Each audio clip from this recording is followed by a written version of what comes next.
स्वागत है आप सभी का हमारे चैनल भक्ति वाइब्स पर। पीपल का वृक्ष शनिवार को छोड़कर सप्ताह के बाकी दिनों में क्यों नहीं पूजा जाता?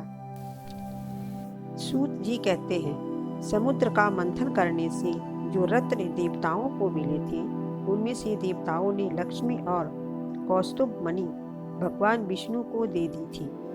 विष्णु भगवान जब लक्ष्मी से विवाह करने के लिए तैयार हुए तो लक्ष्मी ने कहा, प्रभु, जब तक मेरी बड़ी बहन का विवाह नहीं हो जाता, आप मुझे छोटी बहन से विवाह कैसे कर सकते हैं? इसलिए आप पहले मेरी बड़ी बहन का विवाह कीजिए, बाद में फिर मुझसे विवाह कीजिए, क्योंकि यह प्राचीन नियम है। सूत जी बोले, लक्ष्मी के ऐसे वचन सुनकर भगवान विष्णु ने लक्ष्मी की बड़ी बहन का विवाह उद्दालक ऋषि के साथ कर दिया। वह अलक्ष्मी बड़ी कुरूप थी, बड़ा मुख, चमकते हुए दांत, वृद्धा के समान शरीर, बड़े बड़े लाल लाल नेत्र और रूखे बाल। महर्षि उद्दालक भगवान विष्णु के आग्रह पर उससे विवाह कर उसको वेद मंत्रों की ध्वनि से गुंजाते हुए अपने आश्रम में ले आए। वेद ध्वनि से गुंजित हवन के पवित्र धूप से सुगंधित मनोहर ऋषि आश्रम को देखकर वह बहुत दुखी हुई। उसने महर्षि उद्दालक से कहा, इस आश्रम में वेद ध्वनि हो रही है, अतः यह स्थल मेरे रहने के योग्य नहीं है। अतएव आप मुझे किसी दूसरी जगह ले चलो। उसकी बात सुनकर महर्षि उद्दालक ने कहा, तुम यहाँ पर क्यों नहीं रह सकती, और तुम्हारे रहने के योग्य दूसरी जगह कौन सी है, यह मुझे बतलाओ। लक्ष्मी जी ने कहा, जहाँ पर वेद ध्वनि होती हो, अतिथियों का सत्कार होता हो, यज्ञ आदि होते हो, उस स्थान पर मैं नहीं रह सकती। जहाँ पर पति पत्नी का आपस में प्यार हो, पितरों के निमित्त यज्ञ होते हो, देवताओं का पूजन होता है, वहाँ पर मैं नहीं रह सकती।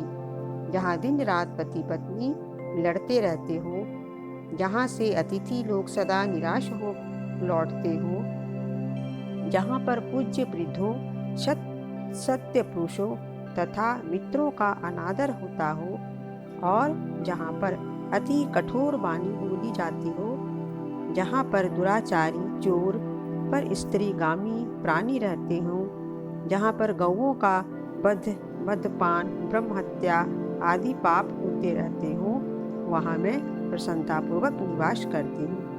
सूत जी कहते हैं, इस प्रकार अलक्ष्मी के वचन सुनकर महर्षि उद्दालक का मुख मलिन हो गया। वह उस बात को सुनकर चुप रह गए। थोड़ी देर चुप रहने के पश्चात उन्होंने उससे कहा, अच्छा, तुम्हारे लिए ऐसा ही स्थान खोजूंगा, अतः मैं जब तक तुम्हारे लिए ऐसा स्थान ढूंढ कर न आऊं, तब तक तुम इसी पीपल के नीचे चुपचाप बैठी रहो।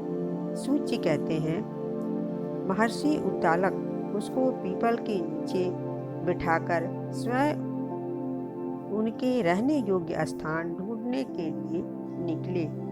लेकिन जब वह बहुत काल तक प्रतीक्षा करने पर भी वापिस नहीं लौटे तो अलक्ष्मी रोने लगी।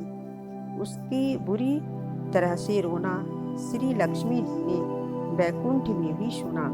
अपनी बहन का रोना सुन लक्ष्मी जी व्याकुल हो गई।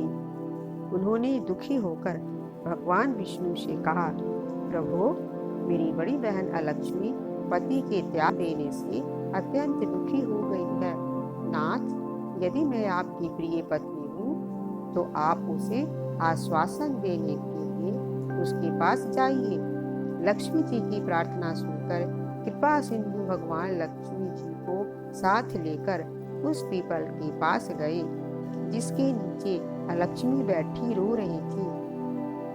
उसको आश्वासन देते हुए भगवान विष्णु ने कहा, हे अलक्ष्मी, इसी पीपल की जड़ में तुम सदा सदैव के लिए निवास करो, क्योंकि मेरे ही अंश से इसकी उत्पत्ति हुई है और इसमें मेरा निवास रहता है। प्रति वर्ष गृहस्थी लोग तुम्हारा पूजन करेंगे और उन्हीं के घर में तुम्हारी छोटी बहन लक्ष्मी निवास करेंगी।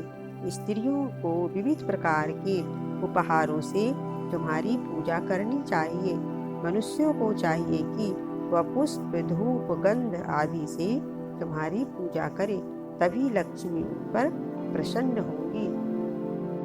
आपको मेरी कथा अच्छी लगी है तो आप मेरे चैनल भक्ति वाइब्स लाइक सब्सक्राइब करें, साथ में ज़्यादा से ज़्यादा शेयर करें, कमेंट्स करना ना भूलें। जय श्री कृष्णा।